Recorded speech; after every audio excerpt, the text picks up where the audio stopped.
Hello, it's Saturday, July 22nd, 2017, and as of this recording, I'm still depressed, but I'm not dead.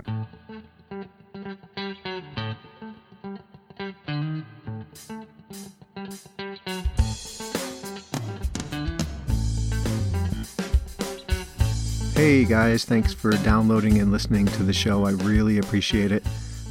This episode is a conversation between Nora and myself. We talk about some of my quirks of personality, a little bit about going back to work, and so on and so forth. I hope you enjoy. It's a little different from regular shows, and I think it's pretty obvious how Nora makes me feel a little bit more upbeat when I'm talking with her. Just two quick notes about that. The recording is a little wonky. Nora is considerably quieter than I am. I'm not sure exactly why, so I'm going to have to fix that so I can get her on more often and be able to talk to other people as well. Second thing, I mentioned erroneously, I said I took the MMRI evaluation, which I meant to say the MMPI, which I've talked about here on previous shows. So I just wanted to clarify that so there was no confusion. Aside from that, let's do the quick housekeeping of you can get a hold of me by email, jamoalki@gmail.com, www.jamoalki.info, on Twitter @jamoalki, facebook.com/jamoalki, and as always, the text phone number 248-648-1419. I'd love to hear from you. So all that aside, I hope you enjoy this, me talking with Nora. If you do, let me know. If you don't, let me know. Thanks. We'll see you next time.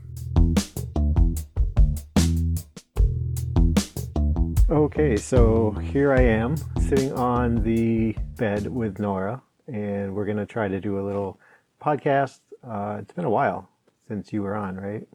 Yeah, I have only done the once, I think. Oh, that was probably almost a year ago? No idea. Yeah. It was a long time ago. Remember when you loved me and we did things together? You know that I still love you. I know, but I do all kinds of things with you. That's fun to say. Okay.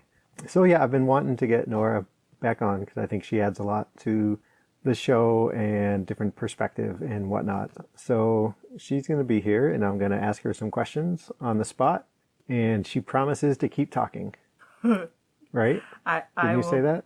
I will do my best to respond to the questions. Okay. Yes. So really what I was thinking was seeing if I can describe some personality traits that I think I have, and then you kind of give your view on it as being someone who sees me.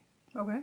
Sounds like a big, heavy, complicated setup, but I assume it will all become cool. Oh, it'll be fun. Don't worry.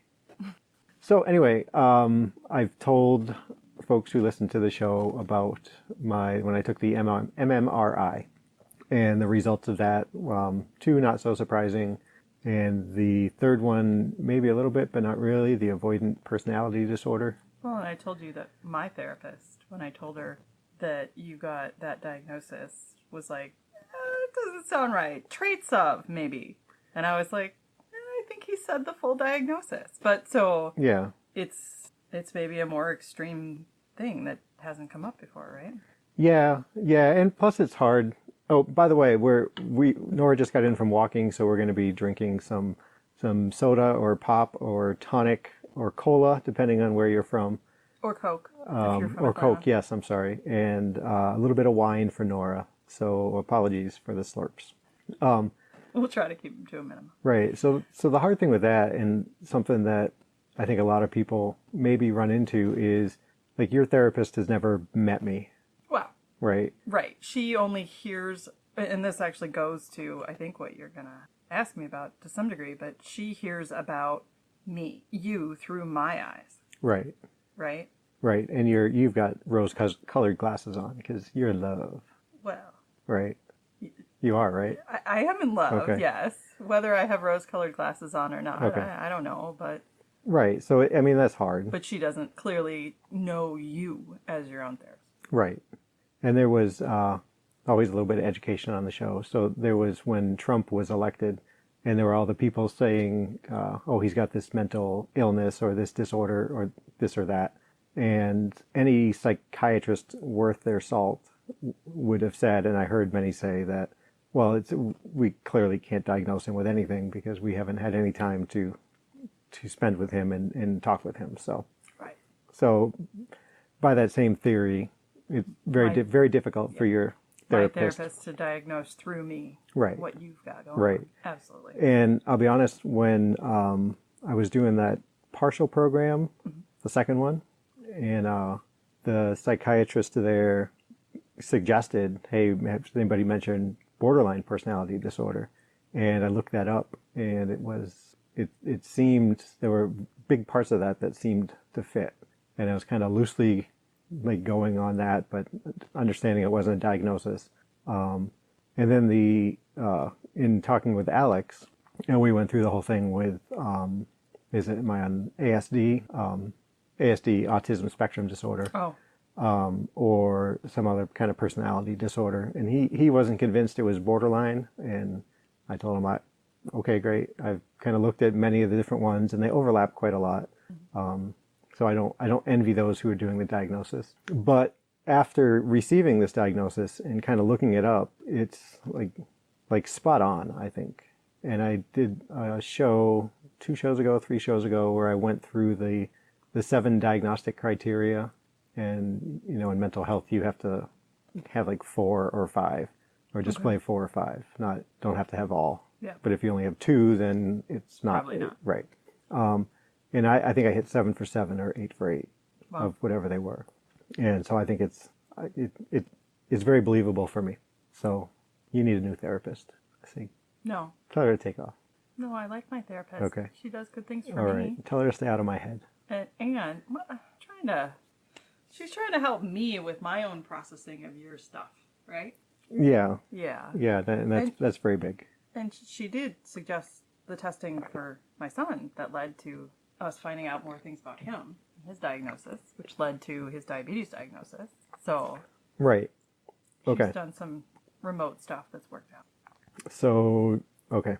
But that's off topic. So let's... So you can listen to her for other people then. Okay. How's that?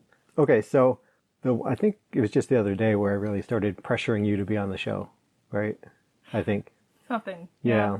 But one thing I wanted to talk about, because it's something that I know you've noticed, and you know that it's very obvious to you that I put myself down a lot, and I don't give myself credit for things that I do, and I diminish the things that I do. Yep. So we had, just yesterday, we had kind of a stress-filled morning, right?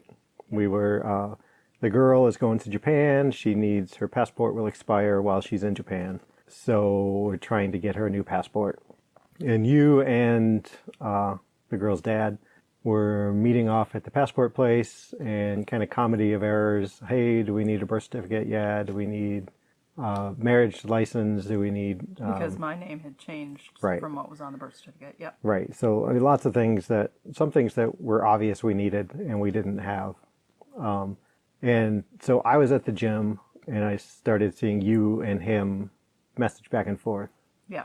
And I realized, oh crap, I've got the key to the fire safe in my pocket because I had gotten out her passport. Yeah. That morning for me. Yep. Yep.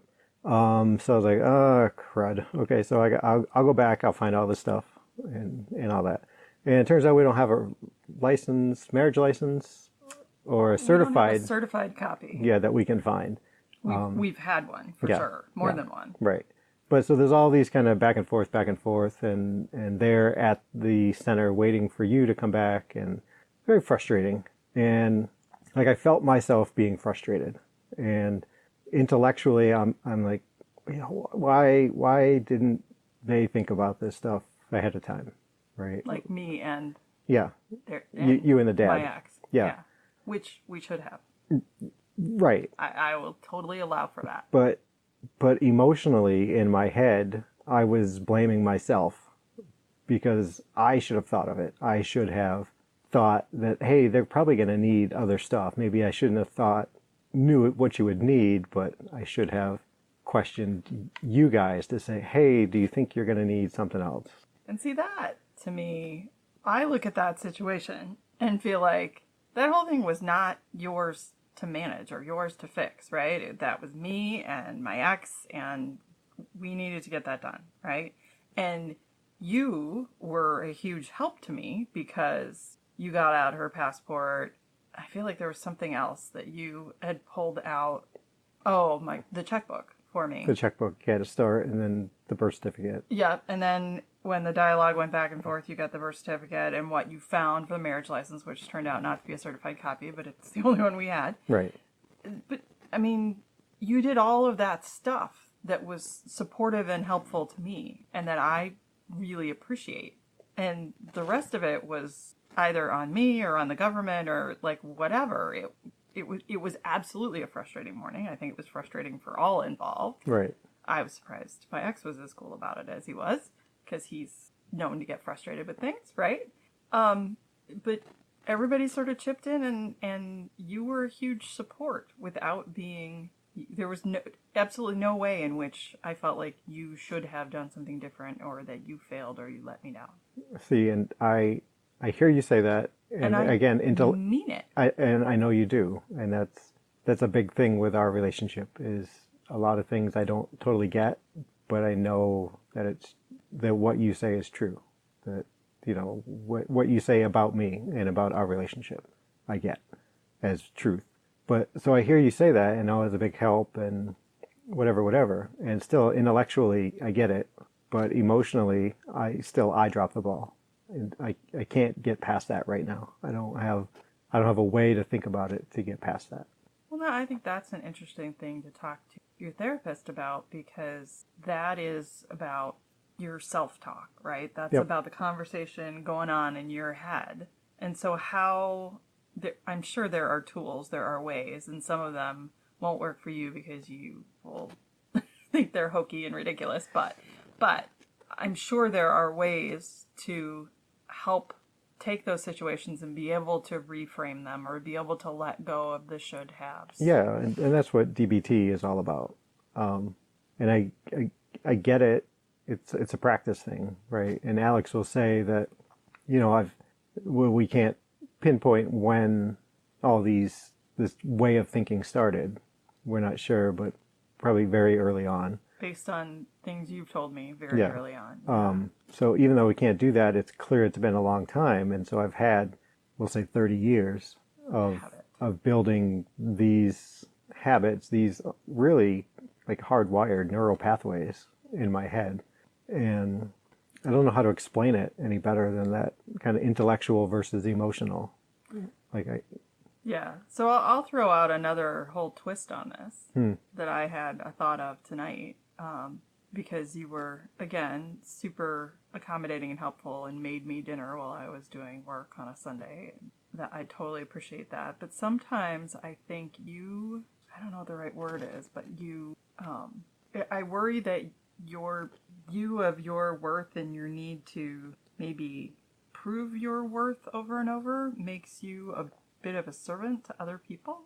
Yeah. More so than you should be. Yep. That's part of the AVPD, avoidant personality disorder. So I should have had that ready, and we could have talked through that. Well, maybe another time. Yeah, maybe next time. I'm trying to think if I could pause it and find it, but I don't know. Okay. Whatever. But okay, so that's not an unfamiliar idea to you. Oh no. Because I mean, even all the stuff from yesterday feels a little bit like somehow you are my secretary, right? Like you felt compelled to get all this stuff together for me to. Yeah, but I don't see it that way. I just want to be careful of that line. I never want to feel like I'm taking advantage or. Oh well, when I unionize, you'll get it. You'll get the message. I don't work with unions, so we're gonna have a problem. Well, you're gonna be married to one. So yeah, I mean, so along those kind of lines, do you have any examples of times when I beat myself up? I think of like the small things that I do, like call myself names. If I'm going to the gym and I throw my bag in the back seat and I forget to put my headphones in there and they come in the front seat with me and I got to hop back out and put them in the back seat with the bag, I'll call myself stupid. I'll call myself a jackass. I will I mean, totally. And I intellectual, emotional, right? I totally get it. I know that Everybody it's not does a stuff big, like that. right, but it's not okay in my baseline thinking. It's not okay that that's happened. And So, what I'm hearing and some of what you're talking about mhm, is that you expect perfection. from myself Yeah. and not from anybody else. Doesn't that seem I messed up? Yeah, it does. I know. Yeah. I mean, there's not a soul who is perfect. None of us get it all right all the time. Right. Well, but And we have to see, focus on what matters about what we get right. right. But so my view of perfection, right? And I just did air quotes for everybody out there. Isn't that I am perfect and like always know the right thing to do. Like I'm okay with most of the things I know and don't know. But you have this very strong should thing Yeah. about what you should know and you should have done differently. Yeah. That's what I'm hearing. Right. But keep in mind I have quite a history of not doing the right things because of my depression and not stepping up and saying something or doing something or being in the right spot for my girls or for a friend or something like that. So in my mind, I have plenty of things to fall back on and say, yeah, you know what, that one birthday party that you went to with Al and you didn't do anything, then, you just kind of sat in the corner. Well, that was big. You should have been part of that. Then maybe it wouldn't have taken 6 years for her to get as close to you as she is. Maybe it had only taken 4 years or 3 years. So, I mean, I in my head, I've got plenty of things to fall back on that I've dropped the ball on because of my. But that sounds too like part of what you need to learn is to forgive yourself. But You can't change the past. I know, but that's another thing to work on is I can't. Okay. If I've messed something up or perceived I've messed something up, and maybe it wasn't even, then I won't let that go. Okay. So we're saying the same thing. We're saying part of your work that you need to do on you is actually being able to forgive yourself for some of those things, for finding a way to let at least some of them go. Right. I mean, we should learn from our mistakes. We shouldn't repeat them. And if we are too easy on ourselves, then there's no lesson there. So we shouldn't repeat our mistakes. So if Tuesday I forget to put my headphones in the back seat, and then Thursday I do it again, okay, then that's twice as bad. How many times have I opened the bathroom cabinet looking for the toothpaste since we moved it to the drawer? I don't care. You're allowed to have that. But it's the same kind of habit. But it's not me doing it. But that's exactly what I'm saying is you're being so much harder on yourself than you are on others, and that right. But I can only control me, so I should want to be the best that I can be. We should all want to be the best that we can be. But whether you put your headphones in the back seat doesn't change what a good person you are. It doesn't. So something else, another wrinkle in this. Yeah. So like talking about wanting to be the best me that I can be, right? And it's interesting how like my depression fights with my whatever, I don't know quite what we call that, my screwed up self-image. Your negative self-talk. Yeah. So like let's just say with the podcast, if I'm editing the podcast and like my depression will start talking and say, oh, it's fine. It's good enough. Let it go. And that will often win over, no, you know what? I need to clean this up, or I need to do this or do that. So it's kind of an interesting battle. So I get frustrated if I don't do it as well as I can, but a big part of me doesn't care. It almost doesn't want me to do the best I can. Is there something in that internal conversation that is saying you're not good enough, you're gonna screw it up anyway, so why bother trying? Yep. That's true of many, many things. So another thing, I'm going to change the subject now. No, I'm not quite done with that. Oh, okay, well, because, I mean, that seems like a vicious cycle, right? So I have to be absolutely perfect, but nobody but me do I expect to be perfect, because people aren't actually perfect. But since I know I can't be perfect, I'm going to beat myself up and give up. Yep. I mean, that just... Yep. That's a really, really tough... I know, and you fell in love with me anyway. I did. Yeah, so... I did, and I continue to love you, even knowing all of that. Well, I am pretty cute. Yes, you are. Yeah. And you're funny, and you're smart, and you're incredibly caring. Yeah. So, can we change the subject now? Well, it's still going to be about you, right? Yeah, but Okay, I think what do you want to... I think I've forgotten what I was going to say now. You really derailed me here. Yeah. Only a little. Yeah. Only sort of, sorry. Have a sip of wine, maybe it'll help me think. Okay. Are you going to go to work? Because that's the other thing that crosses my mind. Am I going to... One example of really you being really hard on yourself that I think of is when you were working very briefly for... Do you say the name of it? No, I haven't, no. Okay. For that company. Yeah. Here. And you were doing something with the displays of hot water heat. Oh, you're talking about... I thought you were talking about working with you. No, yeah, Home No. Depot is fine. Oh, okay. Yeah. So you were like redoing that, and you were in the middle of something, and you were doing all this stuff, and you went to lunch, and you came back, and you looked at it again, and it was completely wrong.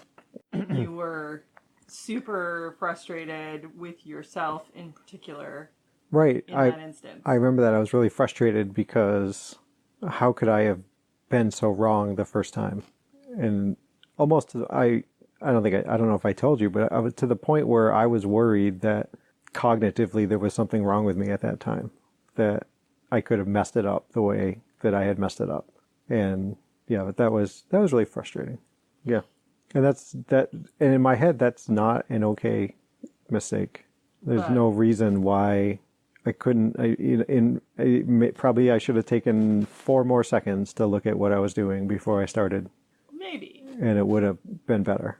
And it's not okay. And in my head, it's not right, but you won't be able to prove me wrong on that. You won't be able to convince me that, you know what, it was just a mistake.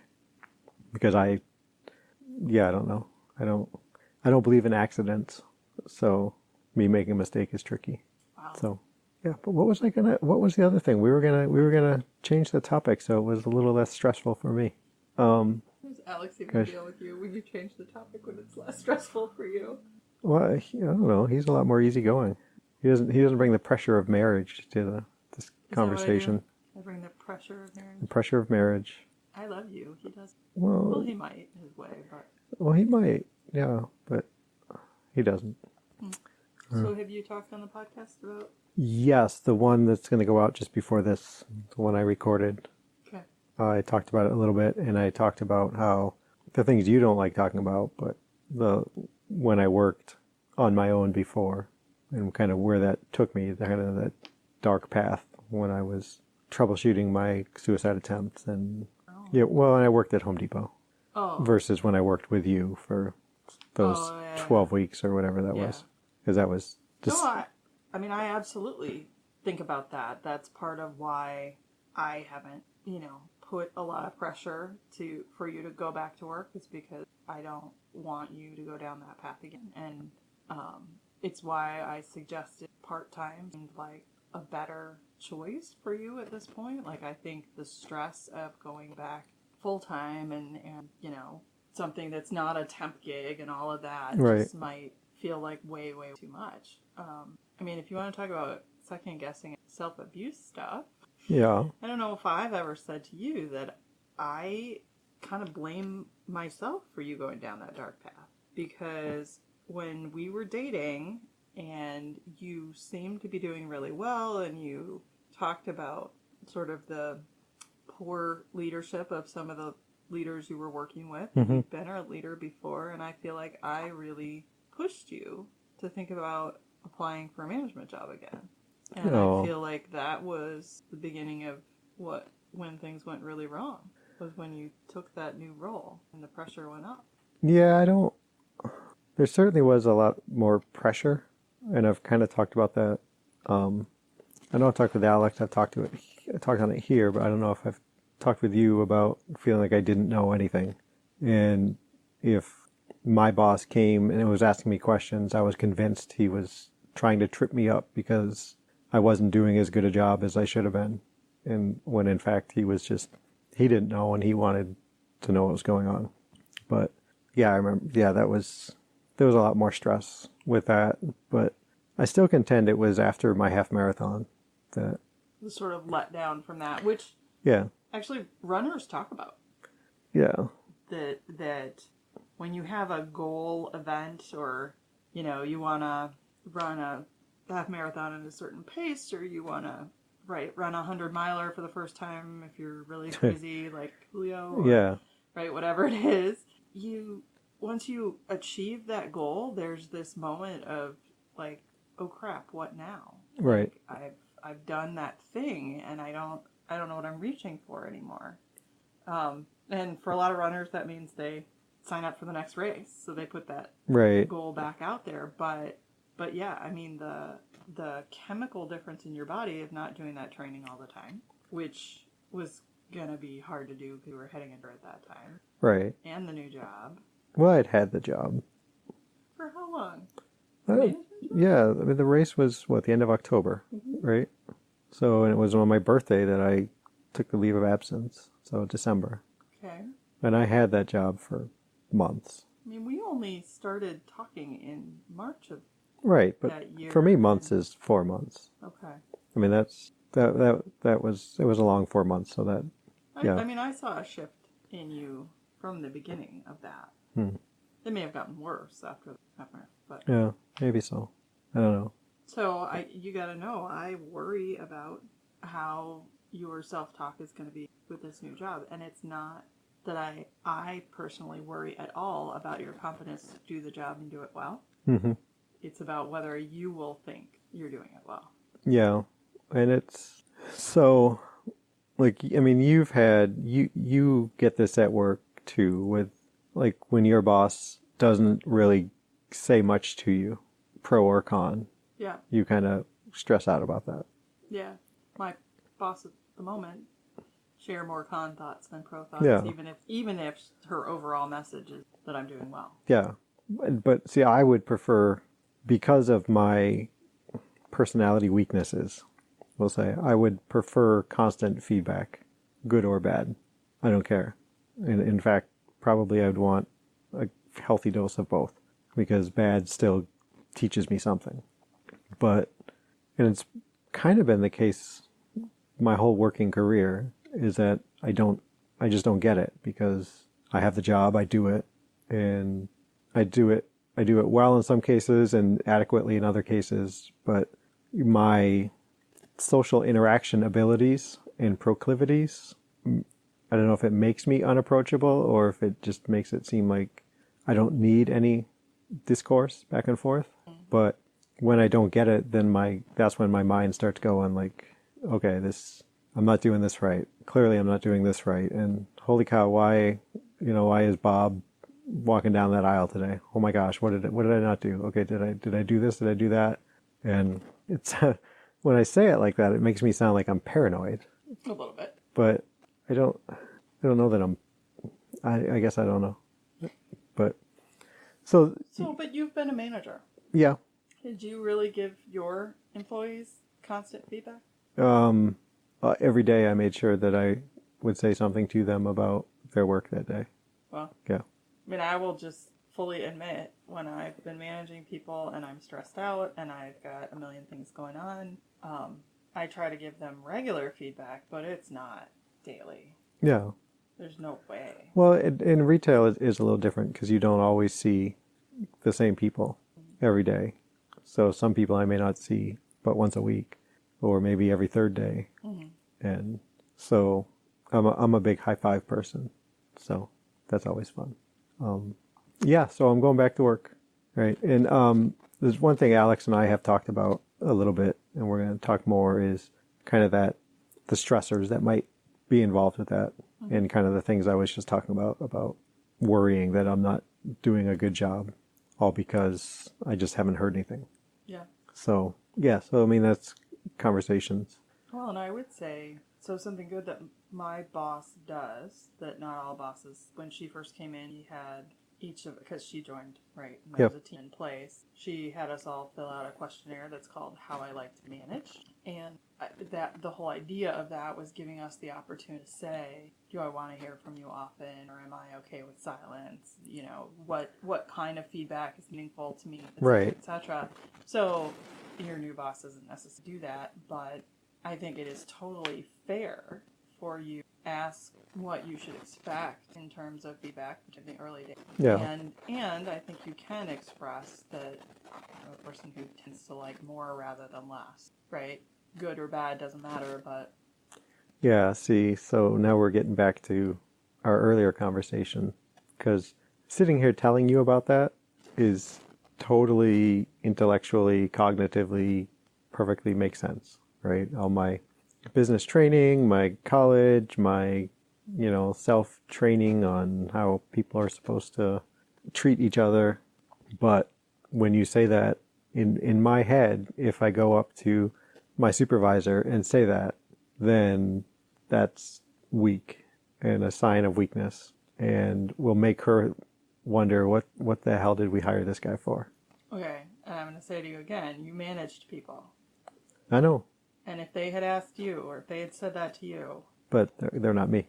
okay, so my challenge to you that I'm putting out there for all your listeners, we all want to hear, is I think you need to find a way to express that to your new supervisor. It doesn't have to be a thing of weakness. It doesn't have to be a thing of, oh, I'm so hard on myself that I need you to praise me all the time. That's not what you're saying. You're just saying, hey, we're new to working together. Some people like different things from their supervisor. I will just tell you I'm a person who likes lots of feedback. Okay, let's change the subject again. Oh. Well, no, we're kind of getting off a little bit too much into business politics versus maybe not, but that's enough for me to say we got to change the subject. Okay. So, what else you got? You're the smart one. Nope. Yeah, yeah. Nope. We're both smart. Oh, I can't be we're both a little cocky too, aren't we? Oh, hey now. I couldn't be with a guy who wasn't smart. That would drive me crazy. Is that what you're saying? Just making a joke. Arrogant now? You said earlier I'm funny. I was You trying are to be funny. I don't know. No, that's probably good, right? Yeah, it makes me think a little about when we used to do Dr. Nora therapy back in the day. Yeah, we should do this more often. You should be on once a month. Yeah? Yeah. Well, hopefully this microphone setup works, and it makes it easier. Well, and hopefully your listeners don't say, yeah, I don't have her on, we're not that interesting. No, they all like you, I'm sure. They can tell us. Yeah. Right? Yeah. Will you tell Lori to message me? Tell me she's okay. What? Will you tell Lori to message me? Hey, Lori, will you message JP, please? Yeah. There you Tell go. him you're okay? Yeah. Yeah, that's good. So, yeah, I think that's it. Oh, tomorrow is weigh-in day. Nora and I are dieting. Yeah. We're on the, I'm on the JP diet, where I pretty much just count calories, which I think is what you're doing. Yeah. But I will freely eat anything as long as I can account for the calories. So, weight loss tip for you guys: calories in, calories out. That's it. It's all science. It's all, well, It's all math. Yeah, it's all math. So, okay. Anything else you want to share before we go and get some ice cream on our diet? Halo Top. Halo Top. We're not sponsored by Halo Top whatsoever, but yummy, the oatmeal cookie. Oh, oatmeal. Yeah. Yeah. Go get some. You'll thank me for it. Yeah. So I guess that's it. Do you want to say bye? No, you don't Bye, care. everyone. Okay. I do love him, despite and because of all his various traits. Yeah. So everybody, thanks for listening, and special big thanks for taking time out of your day to listen to Nora and I chit chat while drinking wine. Everybody be safe and be well.